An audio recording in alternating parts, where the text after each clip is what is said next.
The question that we've been asked is, let's say it is, COVID time. I'm not able to meet my clients on face-to-face basis, but I still want to intake them. How do I do that in uLaw?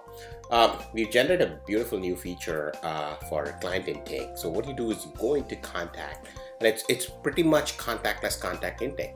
So how do we achieve that? You go into contacts in uLaw, click on document generation, and we have two contact forms now. There's an intake, generic, and then there's a family law. We plan to create more for individual silos. So if you guys have ideas or forms like that, we'll be more than happy to take them. But let's look at, like say, a generic one. So you'll hit on the generic and download it. What you'll do is it basically generates editable PDF for you. And you don't have to fill this one. You take this one and you send it to your client. Once you send it to them by email, they basically go through the Notion and start filling it. They can say, hey, I am Miss Fonda. My first name is Jane. My middle name is Martha. And they basically go through that, and they can validate too.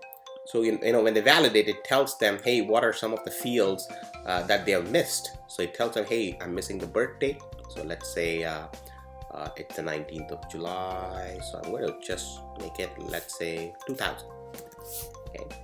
And are there any other names? You can say yes. I'm also called, JMF. And then are you married? So let's say single. And then what's your address? Let's say it's 81 King Street, Ottawa, Ontario, K2R 536. You can say the company that you work for. Let's say let's say Canadian Railways. Job title, I'm a supervisor, right? And you have a work address, and you can say yes. 377 Riverside Drive, Ottawa, Ontario.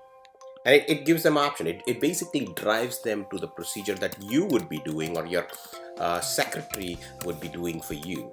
So they can basically, this is completely contactless. You send this to them over email and they fill it. Let's say they put their home number 613-777-9999, and they can say which one is a primary contact. Let's say cell phone is their primary contact. They can say 613-566-7888, and it even tells if they made any mistakes. It expects only numbers there, so it tells them that. Similarly, you can give a work number, that's optional. You can give that email address, so it shows them in red what they have to do. There's jmf@hotmail.com.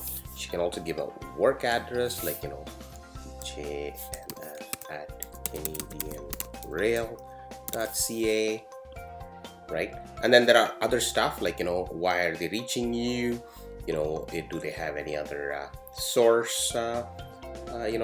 They can even tell you how they actually found you, maybe they found you on Facebook, right? And then we go through, and then finally we force them to acknowledge this is still, they're not hired yet, right? And then they can save, and after they save, they send this back to you. Now when they send it back to you, what you do is you get into uLaw, download that, and you go to import contact, and you can actually upload it. You can just say upload. This is what I'm going to do. I'm going to go into my download, and this is the form that I just filled in front of you, and I'm just going to upload it. The minute I upload it into uLaw, now you should see all the information that you filled in the PDF for Fonda actually appears here. Let me actually search for her. So I'll click on the OK button, go here and say Fonda. There is Jane's Fonda, Jane's Martha Fonda, and the entire information that we filled out, right, is all here. Her address, Riverside, the phone number, the email.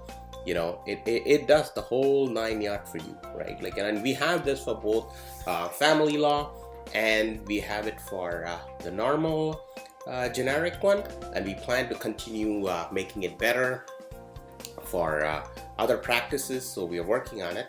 So we thought for COVID-19 to make a contactless client intake process, we would kind of implement this one. Okay, so let me try another one, which is basically a family intake. And that form is, I'm not going to fill the home form here. We'll have another video for that, but you'll see it's a similar form. Like now, there's no reason why you cannot use either one. It's just that one has a little bit of more details regarding the family. Again, when you press validate here, it tells you what are all the fields that are important, which are mandatory, and it'll tell you, like, how you can actually fill it.